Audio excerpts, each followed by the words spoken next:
Die val van ons vlag beteken elke slag.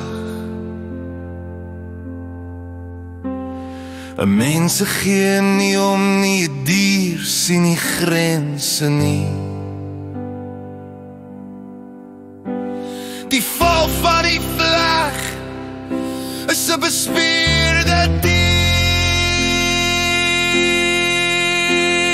Die val van die mag was 'n ongegeurde kleur.